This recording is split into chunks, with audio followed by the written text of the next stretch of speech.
Hello students, 11th commerce. आज का जो टॉपिक है वो आपका है डिमांड शेड्यूल। कल मैंने आपको समझाया था डिमांड क्या होती है। डिमांड क्या होती है? डिमांड, कल मैंने आपको समझाया था डिमांड और डिज़ायर में अंतर, कि किसी भी चीज़ को ख़रीदने के लिए आप मार्केट में जाते हो। जब आप मार्केट में जाते हो तो आप उसकी डिमांड करते हो, यानी कि मांग करते हो, और मांग करने से पहले उस चीज़ को ख़रीदने की इच्छा आपके माइंड में क्रिएट होती है, डिज़ायर क्रिएट होती है।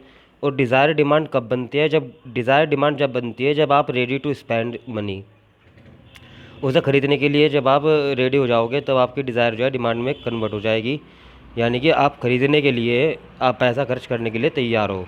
किसी भी चीज़ को ख़रीदने के लिए आप पैसा खर्च करने के लिए तैयार हो, तो आपकी जो डिज़ायर है वो डिमांड में क्रिएट हो जाएगी। Ready to spend money to buy it, मतलब कि किसी भी चीज़ को ख़रीदने के लिए आप तैयार हो, पैसा खर्च करने के लिए तैयार हो, उसे ख़रीदने के बाद यूटिलाइज़ करने के लिए तैयार हो, तो आपकी जो डिज़ायर है वो डिमांड में कन्वर्ट हो जाएगी। तो हमारे हमारे पास सफिशिएंट परचेजिंग पावर होनी चाहिए और विलिंग टू स्पेंड, यानी कि खर्च करने की क्षमता मेरे माइंड में पूरी, मतलब उसके प्रति होनी चाहिए। तो जब मेरी डिज़ायर डिमांड में क्रिएट हो जाएगी। फिर मैंने समझाया था डिमांड क्या होती है? अलग अलग प्राइस पर अलग अलग क्वान्टिटी खरीदना। अलग अलग प्राइस पर अलग अलग क्वांटिटी खरीदना, डेट इज़ द डिमांड। और पर्टिकुलर प्राइस पर पर्टिकुलर क्वांटिटी, पर्टिकुलर प्राइस पर पर्टिकुलर क्वांटिटी किसी भी चीज़ की खरीदना, that is the quantity demanded.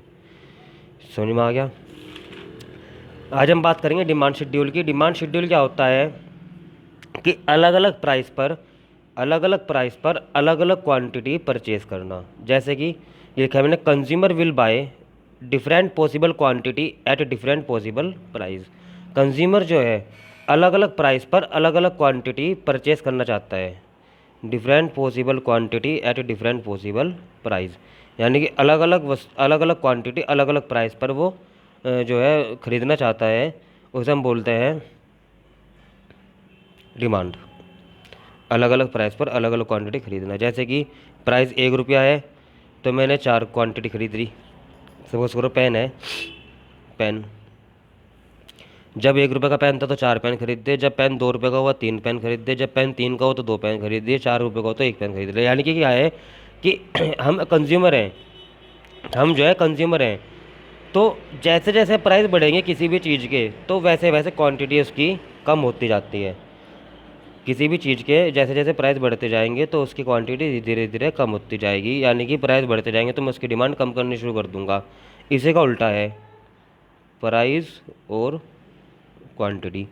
4 3 2 1, 1 2 3 4। Pen 4 रुपये का हुआ, 1 पेन खरीद लिया। 3 रुपये का पेन हुआ, 2 पेन खरीद लिए। और मंदा हो गया, 2 रुपये का हो तो 3 खरीद लिए। और सस्ता हो गया तो 4 पेन खरीद लिए। तो मतलब क्या है? मतलब ये है कि जैसे जैसे प्राइस हमारे घटते जा रहे वैसे वैसे मैं डिमांड बढ़ाता जा रहा, और जैसे जैसे मैं प्राइस बढ़ता रहा तो वैसे वैसे वैसे मैं डिमांड घटाता जा रहा। तो मतलब क्या है कि प्राइस अगर बढ़ते हैं तो डिमांड मेरी कम हो जाएगी, और प्राइस अगर घटता है तो डिमांड बढ़ जाएगी। क्वांटिटी जगह प्राइस डिमांड भी लिख सकते हैं। जैसे प्राइस बढ़ रहे तो डिमांड में कम कर लूँगा, प्राइस घटेंगे तो डिमांड में बढ़ा दूंगा। एरो से आप समझ सकते हो। तो इससे आप एक बात और समझिए कि एक तो एरो ऊपर को जा रहा बढ़ना, दूसरा घटना, घटना बढ़ना, घटना बढ़ना, that is the inverse relation. तो क्या कहोगे आप इसे? Inverse relation. इन दोनों के बीच में कौन सा संबंध है बच्चों? इनवर्स रिलेशन है, यानी कि उल्टे हैं। एक चीज़ घटती है तो दूसरी चीज़ बढ़ती है, दूसरी चीज़ बढ़ती है तो पहली चीज़ घटती है। ठीक हो गया? अगला, demand curve slope downward from left to right. जो डिमांड कर्व है मेरा लेफ्ट से राइट की तरफ चलेगा, ये मेरा बच्चों डिमांड कर्व है। ये बना कैसे है? ये देखिए, बहुत ईजी ऐसे बनाना। 1 2 3 4, 1 2 3 4, 1 2 3 4। एक पे कितना है बच्चों? 4। इधर तो होते हैं हमारी क्वांटिटी, इधर होते हैं प्राइस। तो बच्चों एक, जब क्वांटिटी 1 थी तो प्राइस कितने थे? 4 रुपये। क्वांटिटी 1 है तो प्राइस 4 रुपये है, क्वांटिटी 2 है तो प्राइस 3 रुपये हुए, 3 हुए तो 2 हुए, 4 हुए तो 1 हुए। तो यानी कि इस तरह का कर्व बन गया बच्चे, ये डिमांड कर्व। इस तरह का कर्व बन गया डिमांड कर्व। देख लीजिए आप, 4 रुपये पे 1 रुपया है, 3 रुपये पे 2 रुपये है, 2 रुपये पे 1 रुपया है, 3 रुपये और 1 रुपये पे 4 रुपये। इस तरह से मैंने ये आपका ये तो रफली बनाया है, मैंने फेयरली बना रखा है। समझ में आ गया? ये आपका डिमांड कर्व बनेगा। अब ये जो स्लोप है बच्चों, ये ऊपर से नीचे की तरफ जा रहा है या नीचे से ऊपर की तरफ जा रहा है? ये जा रहा है ऊपर से नीचे की तरफ। तो क्या कौन सा होगा ये? इसे आप क्या बोल लोगे? Downward slope.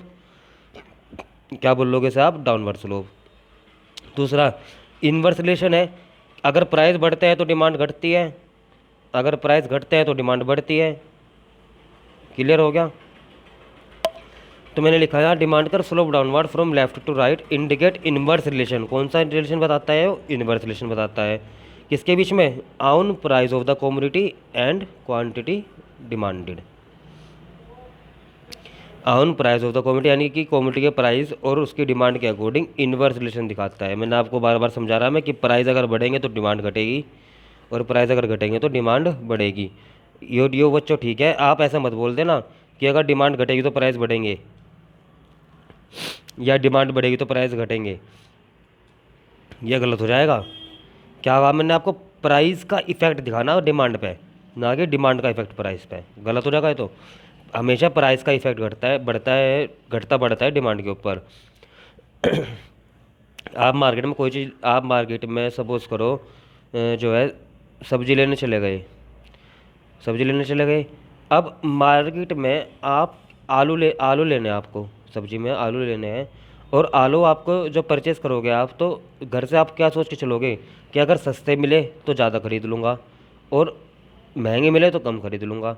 मार्केट में गए आप, उसने बताया आलू जो है 100 रुपये के 5 किलो हैं। आपने कहा कि भाई सही लगा ले, उसने कह दिया कि 80 के लग जाएंगे 5 किलो, 80 के 5 किलो लग जाएंगे, सस्ता हो गया। तो आप क्या होगे? भाई एक काम कर, तो 100 रुपये के 6 किलो देते। तो क्या हुआ? आपने प्राइस कम होते ही आपने डिमांड बढ़ा दी क्या? प्राइस कम होते ही आपने डिमांड बढ़ा दी क्या?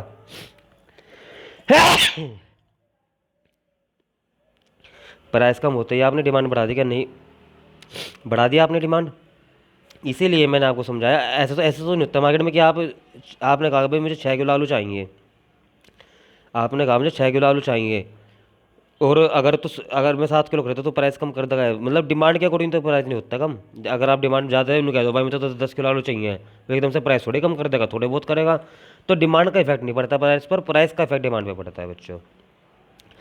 क्या लिख रहा है? Higher price leads to fall in quantity demanded. ज़्यादा प्राइस अगर होंगे तो वो बढ़ावा देंगे किस चीज़ को? Fall in quantity demand. अगर प्राइस ज़्यादा होंगे मार्केट में तो क्वांटिटी क्या होगी बच्चों?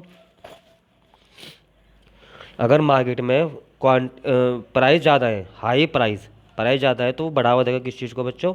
फॉल इन क्वांटिटी डिमांडेड, यानी कि डिमांड मेरी कम होनी उतनी चल जाएगी। और अगर मार्केट में प्राइस कम है, अगर मार्केट में प्राइस कम है तो बच्चों राइज इन क्वांटिटी डिमांड, तो क्वांटिटी बढ़ेगी। क्लियर हो गया? High price leads to fall in quantity demand और lower price leads to rise in quantity demand. मतलब प्राइस अगर बढ़ते हैं, मैं यहाँ लिख देता हूँ बच्चों, हाई प्राइस, अगर हाई प्राइस होंगे तो क्या होगा बच्चों?